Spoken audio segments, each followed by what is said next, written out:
दोस्तों नमस्कार। जोहार चलिए जानते हैं झारखंड सुबह की ताज़ा खबरों को, लेकिन उससे पहले अगर आपने अभी तक इस चैनल को सब्सक्राइब नहीं किया तो सब्सक्राइब कर लें, जिससे कि आपको झारखंड की ताज़ा खबर रोजाना मिलती रहे।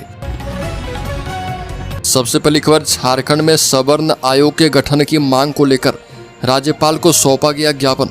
सवर्ण महासंघ फाउंडेशन ने सवर्ण आयोग की मांग उठाई और फाउंडेशन के प्रतिनिधिमंडल ने राष्ट्रीय अध्यक्ष धनुधर त्रिपाठी के नेतृत्व में राजभवन में राज्यपाल संतोष कुमार गंगवार से मुलाकात कर झारखंड में भी बिहार के तर्ज पर ही सवर्ण आयोग के गठन करने की मांग की। इस पर राज्यपाल ने सकारात्मक पहल करने का आश्वासन दिया है।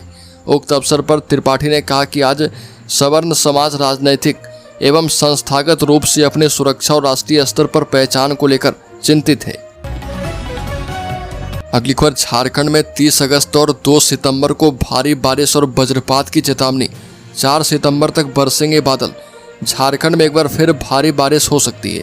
मौसम विभाग ने अपने पूर्वानुमान में बताया है कि 30 अगस्त 2025 और 2 सितंबर 2025 को कहीं कहीं पर भारी बारिश हो सकती है। गरज के साथ वज्रपात भी हो सकता है। इस दौरान तेज हवाएं चलने का भी अनुमान है। अगली खबर, बगोदर में नकली अंग्रेजी शराब फैक्ट्री का भंडाफोड़, 150 लीटर स्प्रिट, हजारों खाली बोतलें जब्त, 3 आरोपी गिरफ्तार किए गए।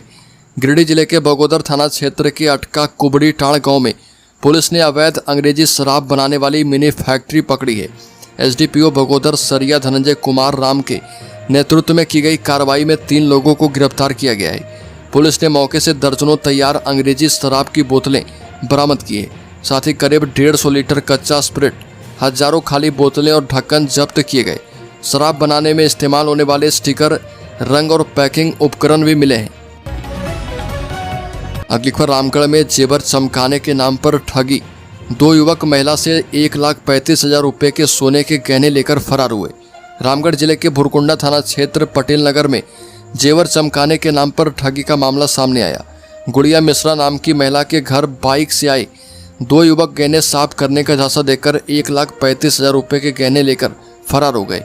घटना के अनुसार दोनों युवक घर पहुंचे और बताया कि उनकी कंपनी ने टीवी, फ्रिज, वॉशिंग मशीन और गहनों की सफाई के लिए एक विशेष पाउडर लॉन्च किया है और दावा किया कि इस पाउडर से पुराने जेवरात नए जैसे चमकने लगेंगे। अगली खबर, ITI एडमिशन में छात्रों की लगी भीड़। चाईबासा में रात से लगी कतारें, कई छात्रों को नहीं मिला पसंदीदा ट्रेड। पश्चिमी सिंहभूम के चाईबासा ITI प्रशिक्षण संस्थान में एडमिशन के लिए देर रात से छात्रों और अभिभावकों की लंबी कतारें लगी। पहले आओ पहले पाओ की नीति के तहत सैकड़ों छात्र छात्राएं पूरी रात कॉलेज गेट पर खड़े रहे। छात्रों ने ऑनलाइन आवेदन किया था, लेकिन कई छात्रों को उनकी पसंद का ट्रेड नहीं मिल पाया।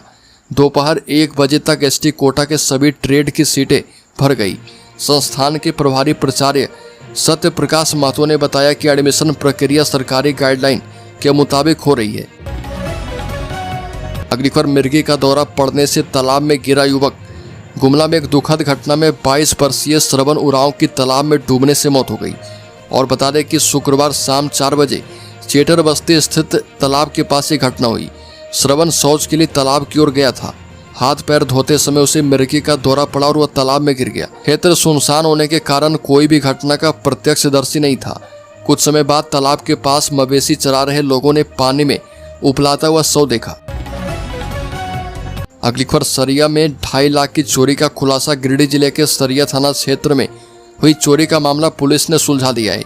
पेठिया टाण में 21 अगस्त की रात हुई चोरी में 2 आरोपियों को गिरफ्तार किया गया है। सरिया बगोदर SDPO धनंजय राम ने बताया कि पीड़ित कैलाश मंडल ने 22 अगस्त को थाने में शिकायत दर्ज करवाई थी। उनके घर से नकदी, जेवरात और कपड़े चोरी हुए थे। पुलिस ने मामले में तत्काल कार्रवाई करते हुए विशेष छापेमारी दल का गठन किया है। अगली खबर, धनबाद स्टेशन के यार्ड में LFP एक्सप्रेस पटरी से उतरी, कई ट्रेनें प्रभावित हुई। रेल प्रशासन ने तुरंत की कार्रवाई। धनबाद रेलवे स्टेशन के यार्ड में LFP एक्सप्रेस के 12 पहिए पटरी से उतर गए। घटना के समय ट्रेन स्टेशन यार्ड में खड़ी थी। इस हादसे से रेल परिचालन बाधित हुआ और कई ट्रेनों का समय प्रभावित हुआ।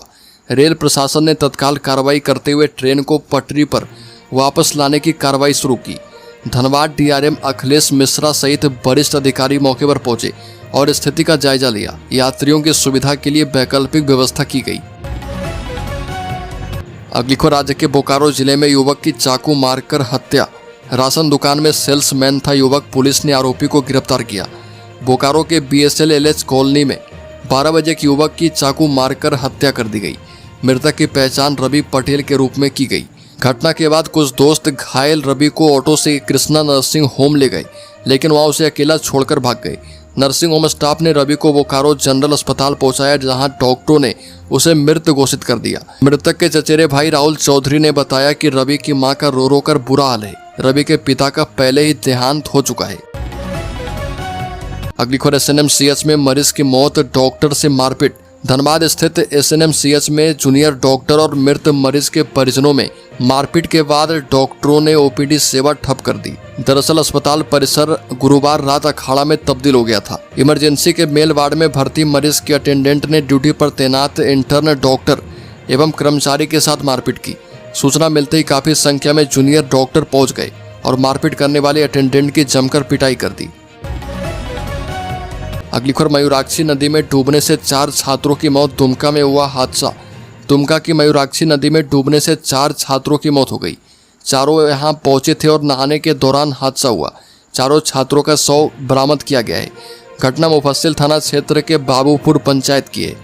जहां पर हादसा हुआ उसे मिनी गोबा के नाम से जाना जाता है। पुलिस और स्थानीय लोग सुबह से ही लापता छात्रों की तलाश में जुटे हुए थे। मृतकों में कृष्णा सिंह, आर्यन कुमार, क्रिस और आर्यन आनंद ठाकुर शामिल है। सबसे पहले कृष्णा का शव बरामद किया गया। अगली खबर, झारखंड में 30,000 छात्रों का भविष्य दांव पर। मैट्रिक परीक्षा से पहले अपार ID बनी बड़ी मुसीबत। झारखंड में करीब 30,000 छात्रों की मैट्रिक परीक्षा पर संकट गहराता जा रहा। राज्य सरकार ने सभी छात्रों के लिए आधार आधारित यूनिक अपार ID अनिवार्य किया है। बिना अपार ID के किसी भी छात्र का पंजीकरण संभव नहीं है। लेकिन समस्या यह है कि UDAS में स्वतंत्र रूप से फॉर्म भरने वाले छात्रों के लिए कोई विकल्प उपलब्ध नहीं है। इसी कारण बड़ी संख्या में विद्यार्थी पंजीकरण से वंचित हो रहे। छात्रों को अपार ID बनाने के लिए UDAS में सभी जानकारियां डालनी होती है। अगली खबर, बारिश थमते ही सड़कों की मरम्मत युद्ध स्तर पर करवाएगा TSUISL। जमशेदपुर दुर्गा पूजा केंद्रीय समिति और टाटा स्टील UISL के पदाधिकारियों के साथ संपन्न बैठक में जोस्को के पदाधिकारी RK सिंह ने आश्वस्त किया कि बारिश थमते ही सड़कों की मरम्मत युद्ध स्तर पर की जाएगी। जमशेदपुर में दुर्गा पूजा की तैयारियां जोर शोर से चल रही है। इसी कड़ी में समिति एवं TUISL के साथ बैठक बिष्टुपुर कार्यालय में आयोजित की गई। बैठक में आगामी पूजा पर्व के दौरान शहरवासियों और पूजा समितियों को होने वाली समस्याओं पर विस्तार पूर्वक चर्चा की गई है। अगली खबर, पलामू जिले में 19 बालू घाटों की ई-नीलामी की प्रक्रिया शुरू। राज्य सरकार ने पलामू में कैटेगरी 2 के तहत 19 बालू घाटों को चिन्हित किया है। सरकार के निर्देश के आलोक में इन बालू घाटों के नीलामी की प्रक्रिया शुरू कर दी गई है। सर्वेक्षण में बताया गया कि इन सभी बालू घाटों में 101 करोड़ 30 लाख घनफीट से अधिक बालू है। इसमें सबसे अधिक सिंगरा कला में 205 हेक्टेयर में बालू है। जिले के चिन्हित 19 बालू घाटों के नीलामी के लिए 129 करोड़ 66 लाख रुपए सुरक्षित जमा राशि निर्धारित की गई है। अगली खबर, माओवादियों को रिमांड पर लेकर पूछताछ करेगी NIA। जंगल पहाड़ों में छिपा रखी है लेवी की राशि। जेल में बंद प्रतिबंधित संगठन CPI के सक्रिय कैडर देवगम और रोहित पदम से NIA की टीम रिमांड पर लेकर पूछताछ करेगी। अगली खबर, झारखंड के मंत्री हफीजुल अंसारी की तबीयत बिगड़ी। एयर एम्बुलेंस से दिल्ली मेदांता शिफ्ट किए गए। झारखंड सरकार में अल्पसंख्यक कल्याण मंत्री हफीजुल अंसारी की तबीयत अचानक बिगड़ने के बाद उन्हें एयर एम्बुलेंस से दिल्ली के मेदांता हॉस्पिटल लेकर जाया गया। जानकारी के मुताबिक मंत्री को सांस लेने में गंभीर परेशानी हो रही थी और उनका ब्लड प्रेशर भी काफ़ी गिर गया था। फिलहाल उन्हें मेदांता में डॉक्टरों की निगरानी में रखा गया है। जानकारी के मुताबिक कुछ दिन पहले ही हफीजुल अंसारी की दिल्ली की अपोलो अस्पताल में ओपन हार्ट सर्जरी हुई थी। इसके बाद से वो लगातार स्वास्थ्य लाभ ले रहे थे। हाल ही में वो रांची लौटे थे, लेकिन अचानक तबीयत उनकी बिगड़ गई। अगली खबर, झारखंड में पूर्व मंत्री एनोस एक्का एवं पत्नी समेत 10 आरोपी दोषी करार। CNT एक्ट उल्लंघन से जुड़ा है मामला। झारखंड में CNT एक्ट का उल्लंघन कर बड़े पैमाने पर आदिवासियों की जमीन खरीदने के मामले में कोर्ट ने पूर्व मंत्री एनोस एक्का और उनकी पत्नी मेनन एक्का समेत कुल 10 आरोपियों को दोषी करार दे दिया है। CBI की विशेष कोर्ट ने 15 साल पुराने इस मामले में फैसला सुनाया है। हालांकि सजा की घोषणा 30 अगस्त को अगली सुनवाई पर की जाएगी। इस दौरान अदालत ने एक आरोपित गोवर्धन बैठा को सबूतों के अभाव में बरी कर दिया।